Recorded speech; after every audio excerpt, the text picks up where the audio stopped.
Hello, I'm Dr. Michael Kessler, and I want to welcome you to the HeartQuest Professional Master Education Part 3. And we're going to be dealing with public enemy number one. And who is that? That's cardiovascular disease, still the number one killer today. And when we go through this, I think you're going to find that you're going to be able to utilize this on every patient, and you're going to be able to prevent, and a lot of these folks, cardiovascular incidents because you're going to pick up some things early on. Early prevention is the key here.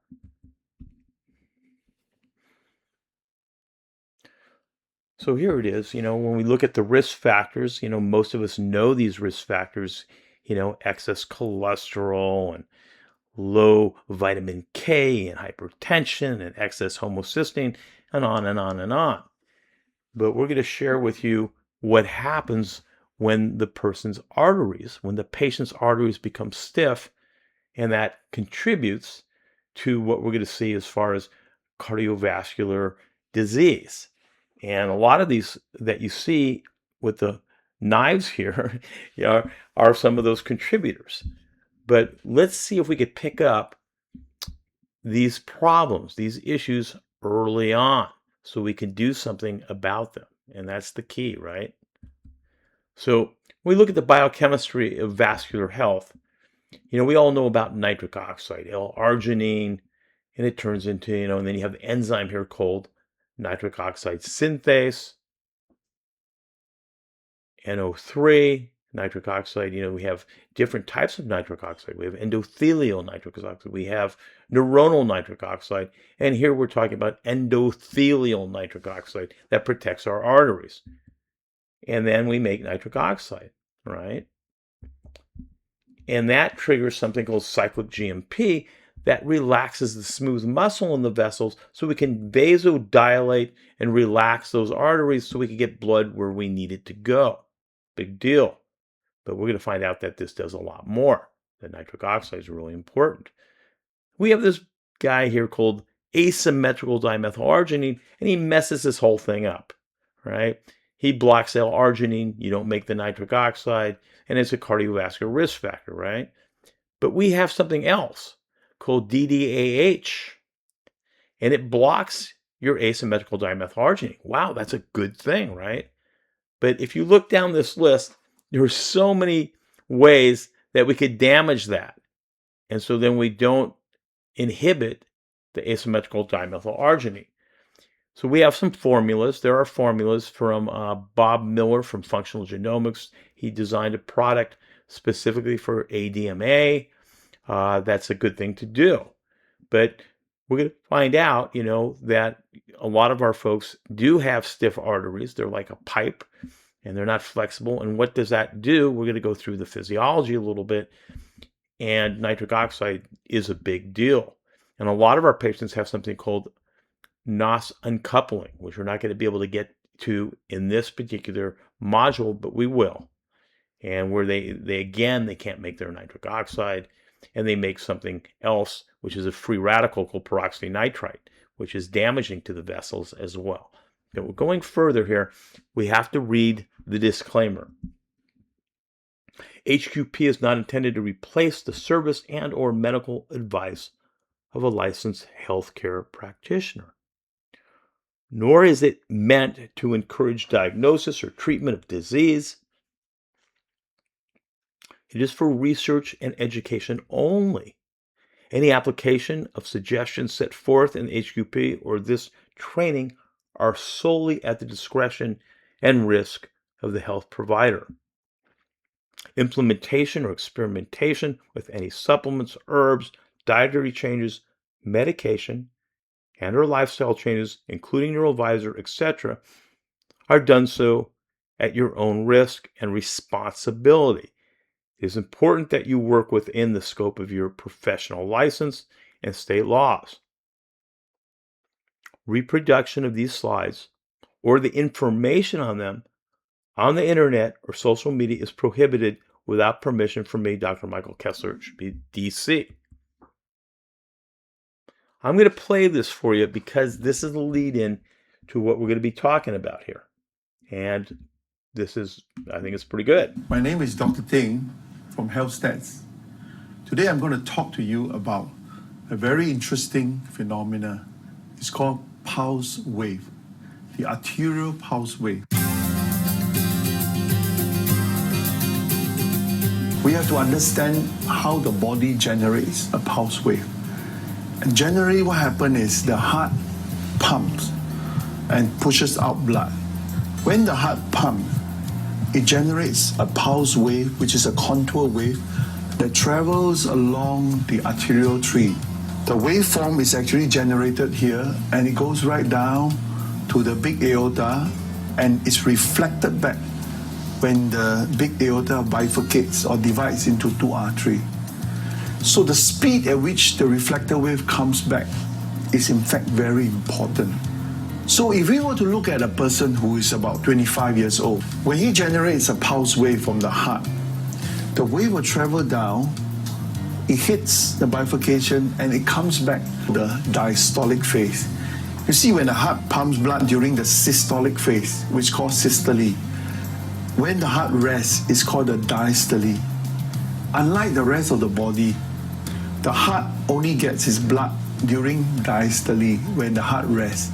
When the heart is pumping, the whole body gets its blood, except the heart. Because it's pumping, it cannot allow blood to flow through the muscle. So for a good heart function, what the heart should do is to spend the least amount of time pumping and the maximum amount of time resting, which is ideal. But when you are about 40 years old, the vessels get a little bit stiff. When the heart pumps, the wave travels a little too fast. It comes back a little too fast. And it actually enters into the systole.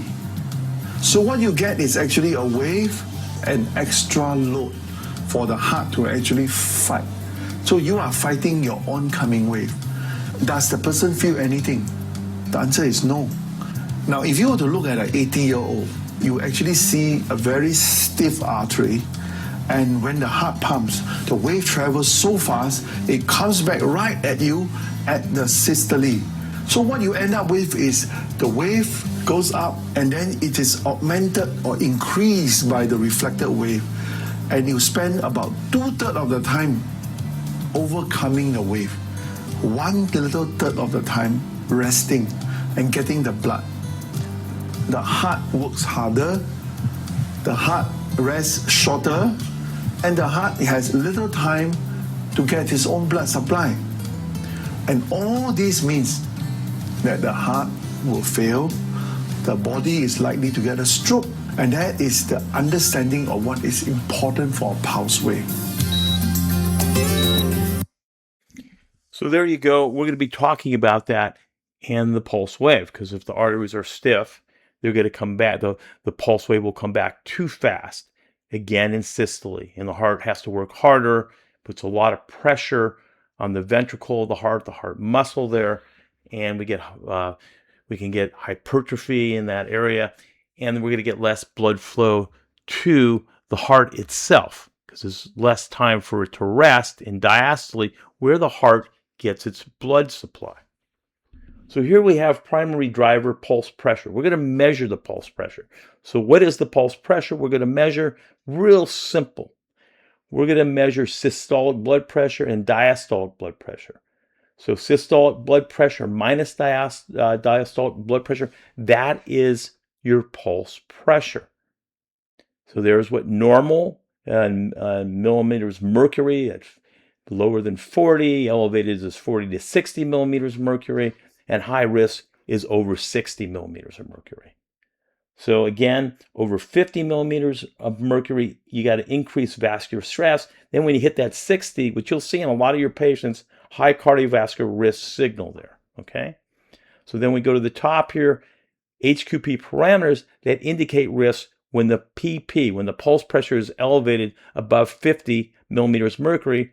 Look at these other risk factors, because there's going to be a combination that's going to push the patient over the top. And we have a lot of tools to be able to prevent some of the problems that we're seeing here. And stress is a factor, right? Stress index, high values indicate increasing sympathetic activation and load. And so that's going to put a little more pressure on this whole system, constricting vessels when we're in fight or flight, right? VLF percent, high values indicate the central nervous system function, but also the emotional stress and instability, right? Which sometimes we could be experiencing that we don't know we're experiencing because it's in that part of the brain, that limbic system where we store a lot of that emotional stuff, right? And we keep reacting, and that is also a risk factor. We add that in with the big one. I put a star there because we talk a lot about LF percent. High values indicate increased vascular tone and baroreflex strength. So it's going to give you an indication when you see that high yellow pie that there's possibly something going on where the autonomic nervous system is compensating for an issue with the baroreflex, where it's not getting the message or sending the message because the arteries are so stiff to the nucleus tractus sulcus in the midbrain to regulate the blood pressure. And we'll show some diagrams of that. Again, another aspect of this whole thing is when you have that green pie is low, the high frequency range is low. Low values indicate reduced parasympathetic recovery and resilience. And then you add the low total power. Low values indicate reduced overall physiologic reserve and energy. But you combine these together with the pulse pressure, and it's going to contribute to what this next one says here. What this means: high pulse pressure and these parameters we just went over equal increased arterial stiffness. Vessels are less elastic. Pressure returns earlier, like we just talked about. The pulse pressure, that is. Increased cardiac workload. The heart works harder against higher resistance, right? Reduced diastolic perfusion, where the heart gets its own blood supply, so less blood flow to the heart, brain, and kidneys. So here we have it: increased cardiovascular risk, higher risk for hypertension, heart disease, and stroke. So the pulse pressure is the window into the vascular health, and HQP combined with that is going to give us that stress, that risk signal that we're trying to bring down or change or see this early on so we could do something about it, right? Really, really important. And so the takeaway is measure pulse pressure, analyze the HQP, and protect the heart. I mean, this is really, really a big deal, right? So here is the cardiovascular risk index, CRI, based on HQP and pulse pressure. And we have some calculations for you so you can actually calculate what that risk is. And you can see the numbers there: 0 to 3, low risk, efficient system. Low vascular strain, good autonomic reserve. Go up to the top: high vascular strain, reduced adaptability, increased cardiovascular risk. And there's a scoring system, which we'll go over. And how do you score all this stuff? And so there's points that we give based on these different parameters that we see, depending on where that pulse pressure, if, like we said, if it's a 60 millimeters mercury, they get 3 points on that one. You can see on the right. If the stress index is greater than 150, they get 2 points. And if the VLF percent is less or more, let's take the more one, the big one, greater than 50, because we're going to see that a lot, right? It's going to be a 2, and they get a score there. Number 4, the SDNN. Again, if that's low, it's, because the higher that SDNN, the more adaptability we have in the nervous system there, the autonomic nervous system. That gets a 2. The RMSSD, again, we want that high. If it's low, lower than 20, it's a 2.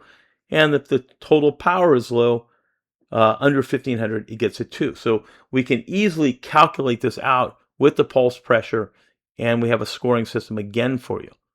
So what this means for you, okay, with a score of 7, that would be a moderate risk, right? You can see on the left there.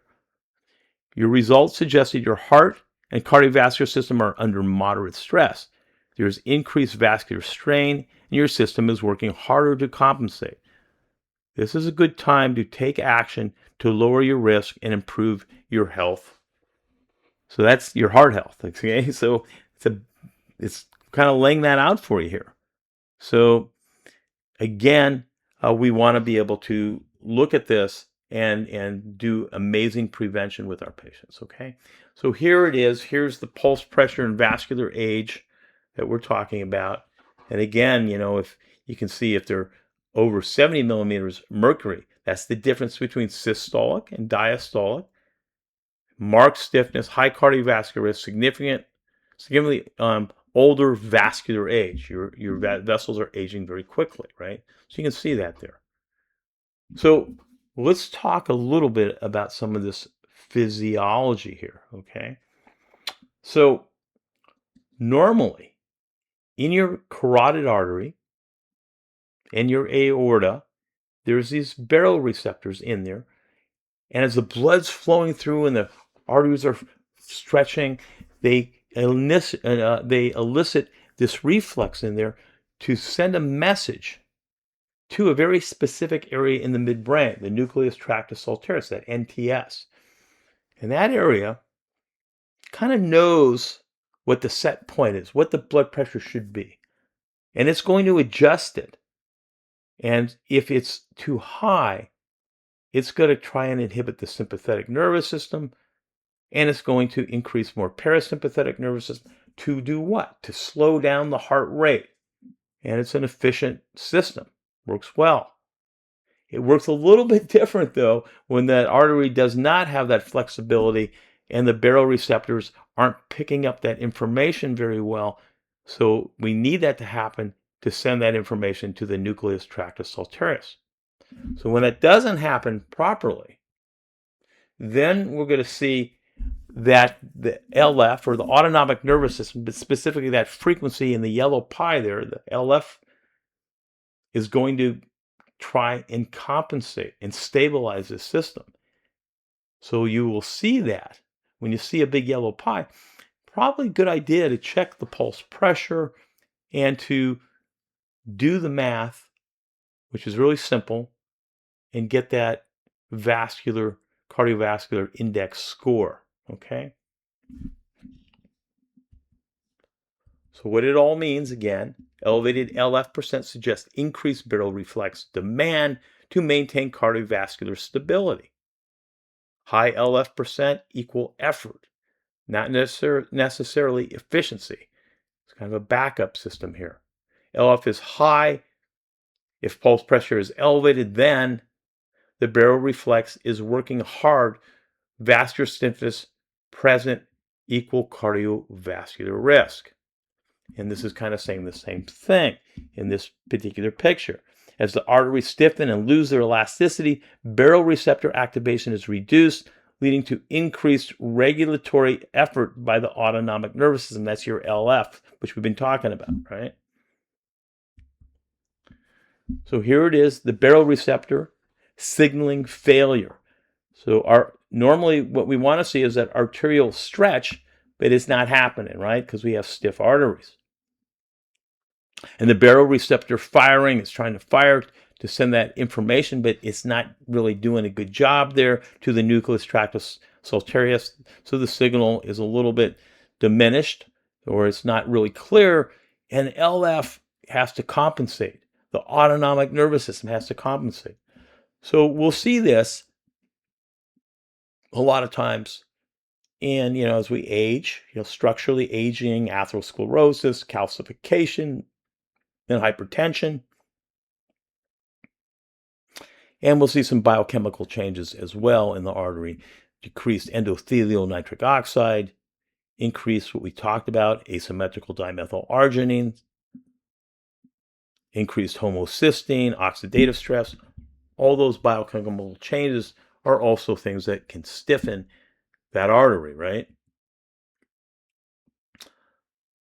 So when we look here, we're looking at high pulse pressure. And again, we have the artery here. And normally when that pulse pressure is moving on systole, it's going to go to the bifurcations in that femoral artery, and it's going to return back with the right timing, hopefully. But if it's stiff, again, we talk about returns back too fast. And when the heart is making its release of blood during systole, it is working against resistance. This causes increased strain on the heart, especially the left ventricle. So when does the heart get its own blood supply? You know this now. During rest in diastole. In this situation, there is less time in diastole. So again, when we talk about this whole thing, there's a lot of reasons why we have arterial stiffness. And this is another subject: elastin breakdown, collagen dominance, calcification, endothelial dysfunction. This all leads to faster forward wave and faster reflective wave that we've been talking about. You saw in the movie. So high PP plus arterial stiffness plus early wave reflection, reduced coronary perfusion, the combination that, this is the combination really that widens that PP, that calculation that between systole and diastole, where we have that wide PP that creates that particular issue and tells us that the arteries are stiff. High PP often means systolic pressure, forward wave plus reflection. Diastole pressure, less elastic recoil. That combination widens the PP that we're measuring here. So our arterial stiffness increases pulse wave velocity, causing early wave reflection during systole. This increases left ventricular workload and reduces time in diastole, where coronary perfusion occurs. Okay, I've said it a few times, right? And, one of our main protectors of this whole thing, is nitric oxide. And it was discovered, that gas that forms in the endothelium in response to pressure in there is Louis Ignarl, who discovered that molecule, a tiny molecule called nitric oxide. His research won him the Nobel Prize in Physiology in 1998. He said nitric oxide can prevent, even reverse, heart disease and stroke. It's a big deal, right? So what does nitric oxide do? Well, most of you know that. In a healthy endothelium, nitric oxide has many beneficial actions. We know it keeps blood vessels pliable and elastic. It helps blood to circulate smoothly. It regulates platelet formation and prevents adhesion, so things don't stick and form atherosclerosis, right? Regulates oxidative enzymes in the cell, preventing oxidation. Reduces growth and multiplication of muscle cells that thicken the vessel wall. So when the muscle in the artery becomes thick, you start to have a stiffer artery, and it loses its flexibility. Slows plaque growth and suppresses atherosclerosis, like we talked about. May help control any arterial plaque that forms. And there's more, but I thought I'd just give you a little bit. That's why we want to increase this thing.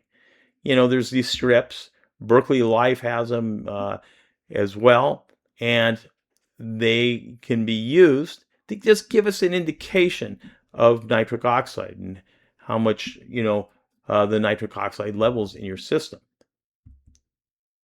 So what is your nitric oxide level? There's a sample of those little strips you can get and have your patients measure that. When you put them on a program, you're going to use your heart rate variability, your HeartQuest Professional, and you're going to be checking them maybe every other month or every month, however you want to do that, measuring the pulse pressure. Just get a blood pressure cuff, make sure you're getting an accurate reading, and there you go. Real simple. These are foods. These are foods that have higher nitric oxide levels, so you can kind of look at that. And I'll probably have Dr. Bicchetti put that on the website, so you have that. Improving vascular stiffness, nitric oxide restoration. Well, we like the Berkeley Life, and we like to combine it with another nitric oxide product because they have different mechanisms. So we want to increase nitric oxide support by giving the Berkeley Life, but we usually want to add in another product to combine with that to slow the wave velocity down.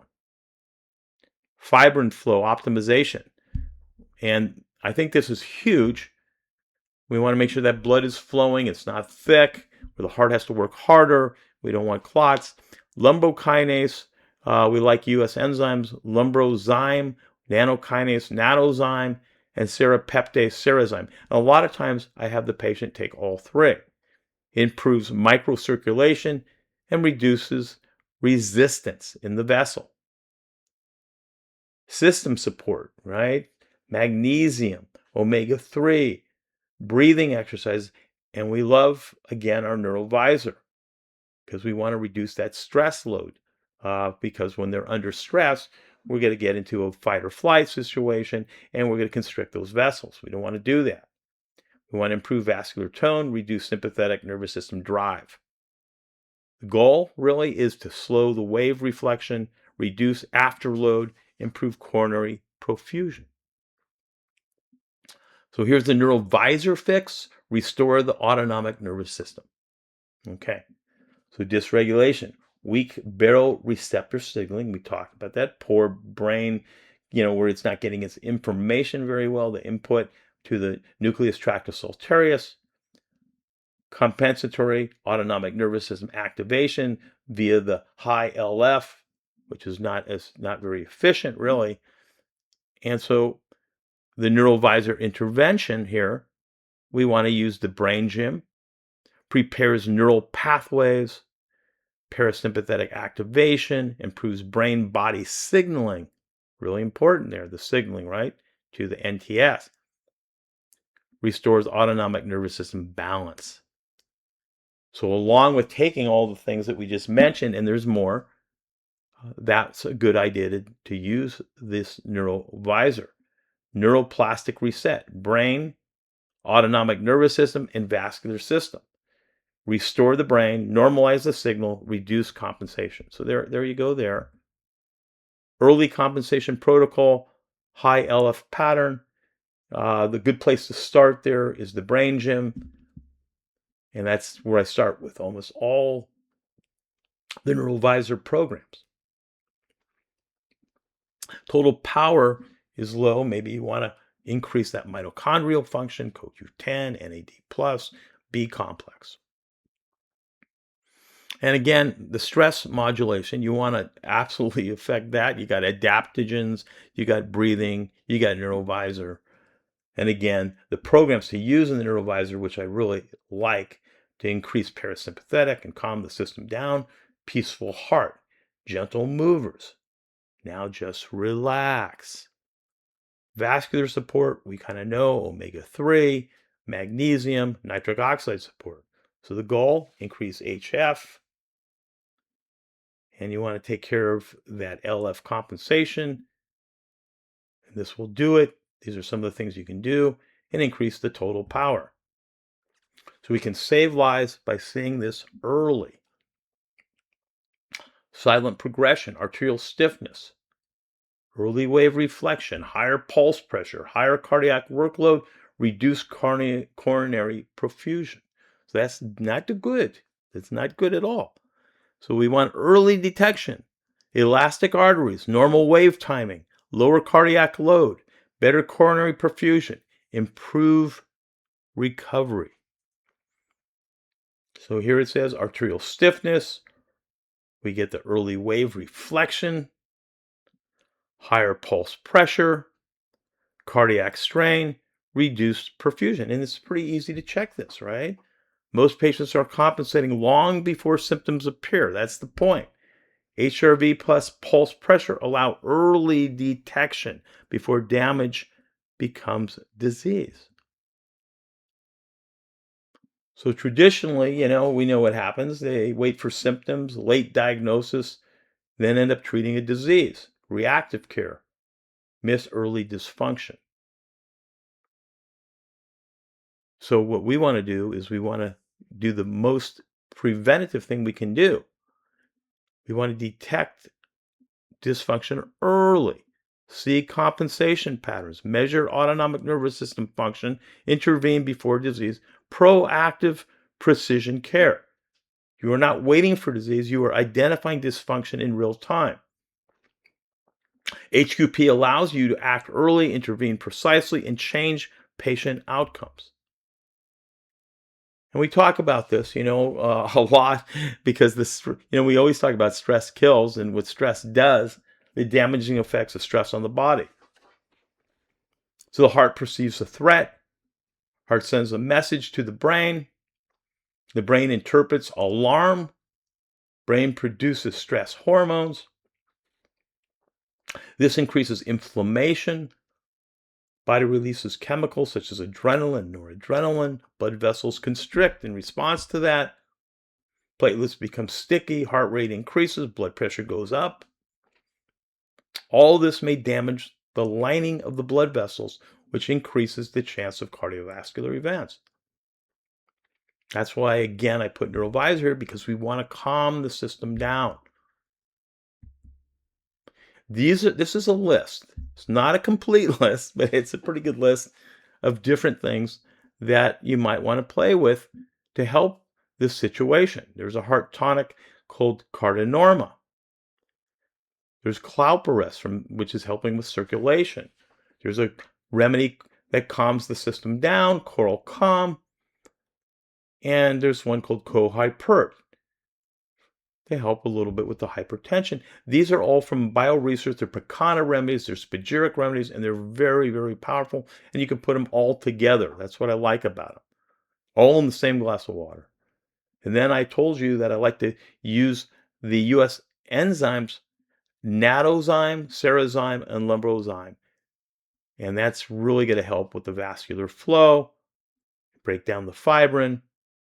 And we have Stress Buster Kit because that's another one, also from BioResource. That's a kit designed for that stress response and to calm everything down, give the person more energy, and also deal with some of the psycho-emotional baggage there a little bit. Nitric oxide support from Berkeley Life. Nitric oxide support from Optimal OptiNitric. That's from OHS. And the one I like here is NOS support from Functional Genomics, Freedom to Formulate, and Cardio Elite from Quicksilver Scientific. These are just some ideas for you to play with. So calculating, this is the last part, calculating the cardiovascular risk factor. So here it is. Simple, measurable, actionable. PP drives risk. HQP explains why. So you're going to measure both, right?